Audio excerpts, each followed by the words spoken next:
Hello student, try this. For this activity, page number 8. Try this. For this activity, find a quiet place. आपको एक quiet place पर जाना है जहाँ जो बिल्कुल शांत हो आपकी स्कूल में. Tell one of your friend to stand at a short distance. अपने फ्रेंड को थोड़ी सी दूरी पर खड़ा करें और उससे पूछें, उससे कहें कि ask him to say something, कि आप कुछ धीरे से बोलो. The rest of you should listen carefully, और आप क्या करो कि इसको ध्यान से सुनो. Then of you put your hands behind your ears, और आप अपने जो हाथ है वो कान के इस तरह पीछे रखो. ठीक है, शोन इन द पिक्चर, आप जैसे पिक्चर में दिखाया गया है इस तरह रखें. लेट द सेम चाइल्ड, और अब एक और जो बच्चा है उसको, दूसरा बच्चा है उसको कहें से something again as soft as before, जैसा आपने पहले कहा था उसी तरह. In which case was the sound sharper. अच्छा, एक तो आप इस तरह कान को रखो, एक नॉर्मल रखो, है ना, किसमें, और जो बोलने का जो वॉइस है वो सेम होना चाहिए दोनों का. और फिर आप देखो ये क्या, आप इस पोजीशन में बिल्कुल कॉन्शियस होके सुनते हैं, है ना. और आप जो नॉर्मल पोजीशन है आपकी उसमें आपको थोड़ा धीमे सुनाई देगा और इसमें शायद शार्पर सुनाई देगा, है ना. ये आप एक्सपेरिमेंट करके देखना. सिट नियर अ डेस्क, अब आप अपने डेस्क के पास बैठ जाए. चलो ये हमारे डेस्क, इसके पास हम बैठ गए. ठीक है, अब एक तो इस तरह टैप करो और एक आप बिल्कुल अपने डेस्क पे इस तरह कान लगा के और फिर टैप करो. फिर दोनों में क्या डिफरेंस आता है साउंड का वो नोटिस करो. Okay, tap the desk once with your hand, listen carefully. Now put your ear on the desk as shown in the picture. Tap on the desk once again with your hand. Listen again. Was there any difference in the sound of the tap? दोनों tap में क्या difference है? एक तो आपने सीधे बैठकर tap किया इस तरह, और एक आपने इस डेस्क पर अपना कान लगाया और फिर इसको टैप किया, है ना. दोनों में क्या डिफरेंस आता है, ये छोटे छोटे से एक्सपेरिमेंट करके देखना आप. This is how snake here. अच्छा बताओ, सांप कैसे सुनते हैं? They do not have external years, उनके बाहर कान तो दिखते ही नहीं है. Which you can see. They only feel the vibration on the ground. वो क्या करते हैं, सिर्फ वाइब्रेशन पता चलता है कि ग्राउंड में क्या वाइब्रेट हो रहा है ना, क्योंकि वो ज़मीन पे चलते हैं, उनको वाइब्रेशन से पता चल जाता है कि क्या हो रहा है. Okay, next. Some animals start behaving in a different way when an earthquake or a storm is about to come. People who live in forest and can observe which such behavior of animals come to know of the danger. अच्छा, कुछ animals ऐसे होते हैं जो कुछ भी unfair हो रहा है ना, मतलब जो अलग अलग एनिमल्स या बर्ड्स होते हैं उनमें अलग अलग सेंसेस होते हैं, और ये पूरा चैप्टर ही सेंसेस का है, डिफरेंट सेंसेस का. तो हर एनिमल में, इंसेक्ट्स में, बर्ड्स में, ह्यूमन में अलग अलग तरह के सेंस होते हैं. अब इनमें एनिमल्स में क्या सेंस होता है कि अगर अर्थक्वेक आया है, कोई स्टॉर्म आया है, तूफान आया है समुद्र में, है ना, और ये अर्थक्वेक मीन्स भूकंप आया है, तो वो पहचान जाते हैं कि हाँ ऐसा कुछ आने वाला है, और वो पहले ही सबको अलर्ट कर देते हैं, है ना. फॉर एग्ज़ाम्पल समुद्र में कुछ स्टॉर्म्स आने वाला है ना, तो जो फिशेस है वो कुछ डिफरेंट बिहेव करती है, मतलब ऐसे ऐसे ऊपर छलांगे लगाने लगती है पानी में. तो हम नोटिस, अगर हमको पता है कि ये क्या मैसेज देना चाहती है, हम समझ पाएँ तो हम अलर्ट हो जाते हैं. अदरवाइज इन दिसंबर 4, जब दिसंबर 2004 में few tribes that live in forest, the Andaman Island, noticed the animal behaving in a different manner. They guessed some danger, so they moved away to a safe safer part of the island. Soon after, the islands were hit by the tsunami, but these people were saved. 2004 में एक वहाँ पे islands होते हैं, islands में अलग अलग तरह के ट्राइब्स होती हैं, जातियाँ होती हैं। तो अंडमान आइलैंड था, वहाँ पे कुछ जो स्पेशल ट्राइब थी उन्होंने नोटिस किया कि वहाँ के जो एनिमल्स है, सी एनिमल है, वो कुछ डिफरेंट बिहेव कर रहे हैं। तो उन्होंने गेस किया कि क्या हो सकता है, इनकी लैंग्वेज समझी कि ये क्या कहना चाहते हैं। इस तरह वो क्या, उस टाइम पे सुनामी आई थी तो वो उसको समझ गए और वहाँ से हटकर सेफ प्लेस पे चले गए। इससे वो सेव हो गए, बच गए, है ना।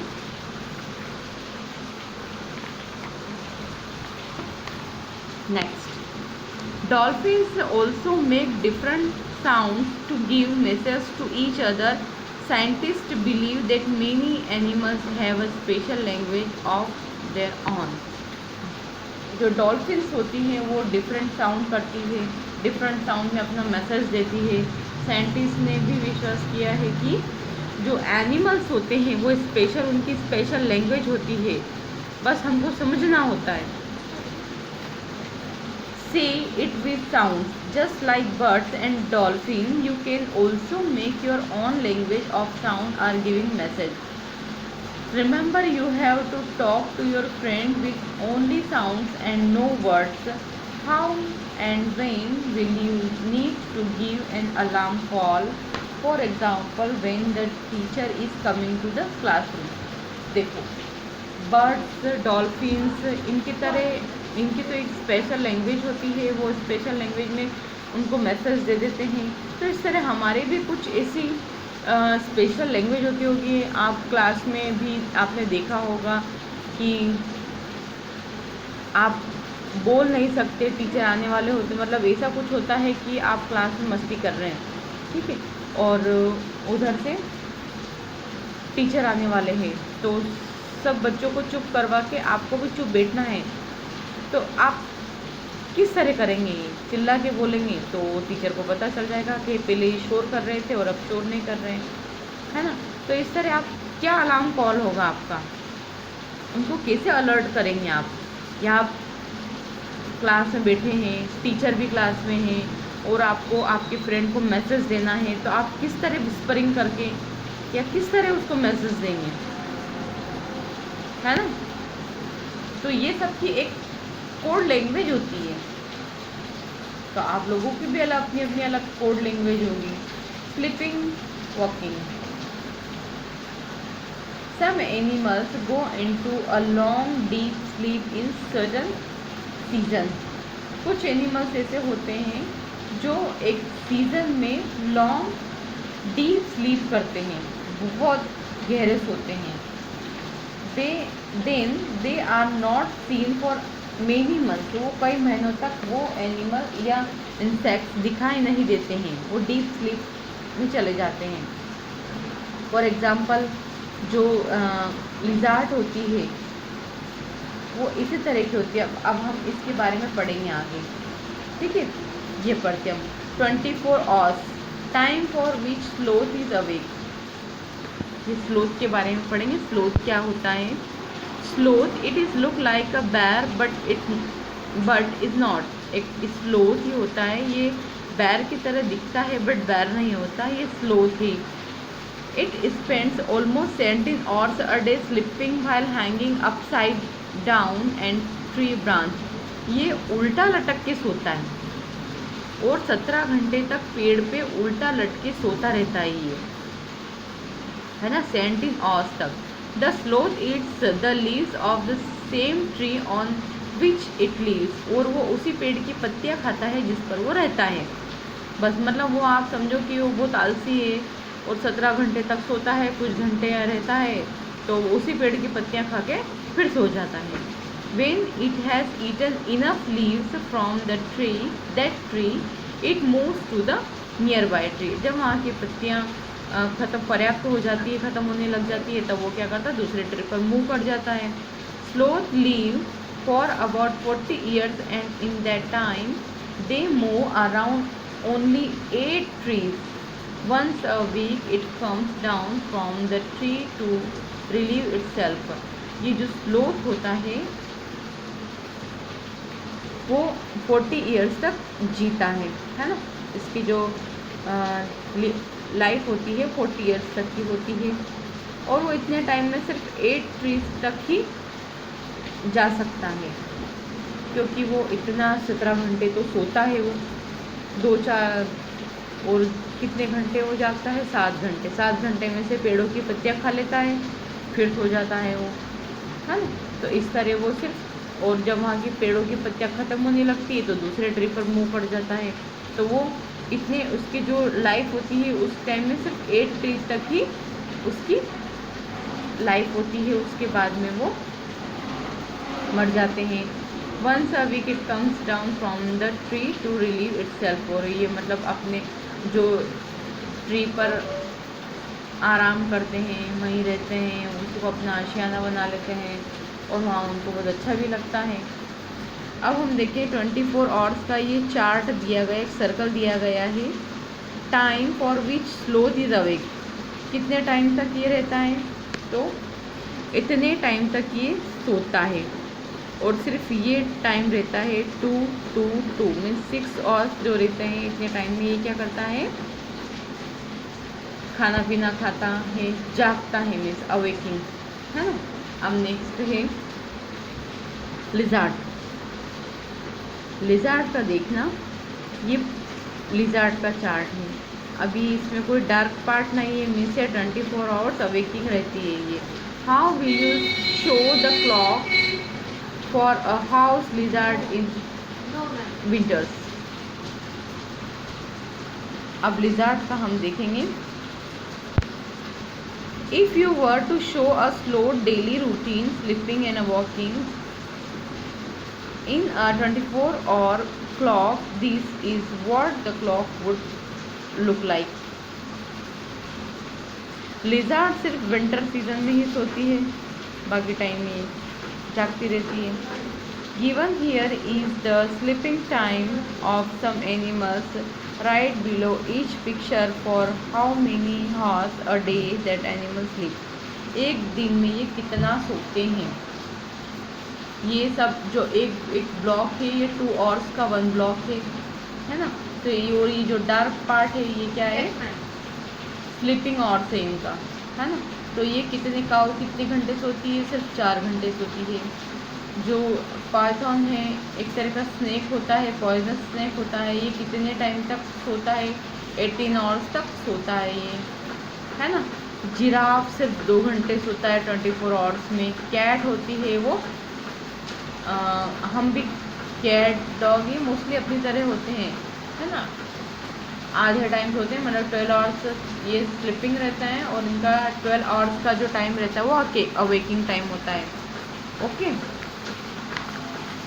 नेक्स्ट टाइगर के बारे में पढ़ेंगे। Tiger can 6 times better at night than most of us. Tiger जो होता है रात में उसको ज़्यादा तेज़ दिखाई देता है ना। रात में उसको 6 गुना ज़्यादा तेज़ दिखाई देता है। टाइगर के जो विस्कर्स होते हैं वो सेंसिटिव होते हैं। Can sense the vibration in air, they help the tiger move in the dark and find is prey. यहाँ पे प्रे मीन्स होता है शिकार, है ना। तो टाइगर की जो विस्कर्स होते हैं बहुत सेंसिटिव होते हैं, और ये उसको शिकार को पहचानने में उनकी हेल्प करते हैं। A tiger's sense of hearing, tiger का जो हियरिंग सेंस होता है वो बहुत शार्पर होता है। So sharp that it can make out the difference between the rustling leaf and the sound of animals moving on the grass. The ears of the tiger can move in different directions, and this helps to catch the sounds from all around. जो tiger को जो सुनने की शक्ति होती है वो बहुत तेज़ होती है, और वो जब घास में उसको हम चलते भी हैं ना, घास में जब हम चलते हैं तो उसको पता चल जाता है कि हाँ मेरा कोई शिकार आ रहा है, और वो उस साउंड को कैच करते हुए आगे बढ़ता जाता है और अपना शिकार पकड़ लेता है ना। Tigers make different sound for different purposes, like when it is angry or to call out to a tigress. It can also roar or snarl. Its roar can be heard up to 3 kilometers away. जो tiger होता है वो different purpose के लिए different sound निकालता है. जैसे कि वो एंग्री होता है ना, और एंग्री होके to call out to a tigress, अपनी जो बाघिन होती है टाइग्रेस से उसको बुलाता है. इट कैन ऑल्सो रोर, तो रोरिंग करता है, दहाड़ता है ना. उसकी दहाड़ कहाँ तक सुनाई देती है? 3 किलोमीटर दूर तक सुनाई देती है उसकी दहाड़. Each tiger has its own area which में कवर सेवरल किलोमीटर्स. हर टाइगर का अपना एक एरिया होता है और वो कई किलोमीटर तक फैला हुआ होता है. Tigers mark their area with their urine. और टाइगर का जो एरिया होता है वो किसमें अपनी यूरिन से कवर करता है कि हाँ ये पूरा मेरा एरिया है ना. उसकी स्मेल से, यूरिन की स्मेल से दूसरे जो टाइगर्स होते हैं वो उसके एरिया में नहीं आते कि हाँ ये उसका है, ये उसकी स्मेल है.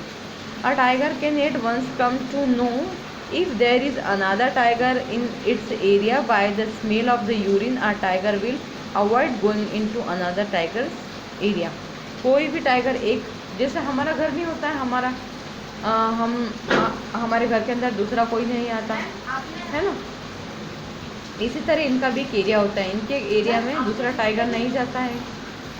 Okay, next. The tiger is one of the most alert animal. Tiger most alert animal है अभी तक का. Today tiger are in danger. अभी टाइगर बहुत डेंजर में है क्योंकि लोग उनको मारते हैं, उनकी स्किन्स निकाल लेते हैं, उनकी जो बोन्स होती है वो सेल करते हैं. व्हाट डू यू थिंक, ये तो क्वेश्चन है. Do you know that today many animals are killed and their parts are sold.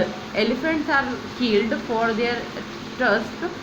Rhinoceros are its horn. Tigers, crocodiles and snakes for their skin. Musk deer are killed just to make a little scent from its musk. People who kill animals are called hunters and poachers.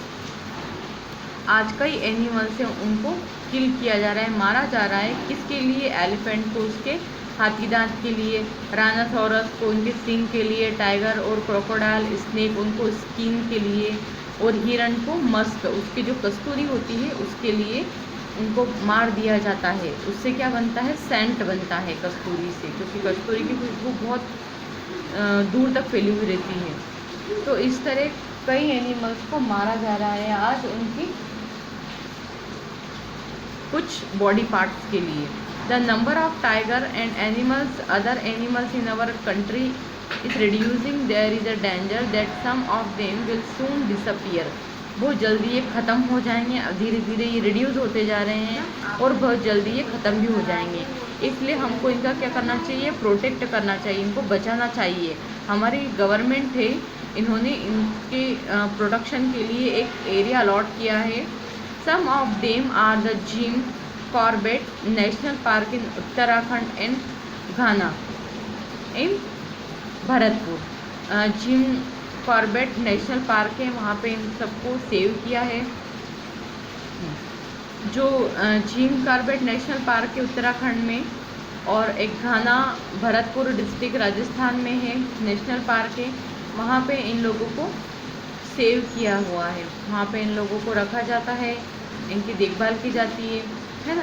In this area nobody can hunt. इस area में कोई भी इनको मार नहीं सकता है, इनको कोई हानि नहीं पहुंचा सकता है.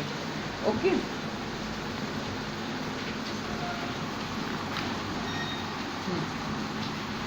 आपका एक चैप्टर फिनिश. ये तो आपका पिक्चर है, आप किसको बनाना चाहो तो बना लेना, अदरवाइज रहने देना. चैप्टर कंप्लीट है, मैं इसके क्वेश्चन आंसर आपको सेंड कर दूँगी. Okay, bye.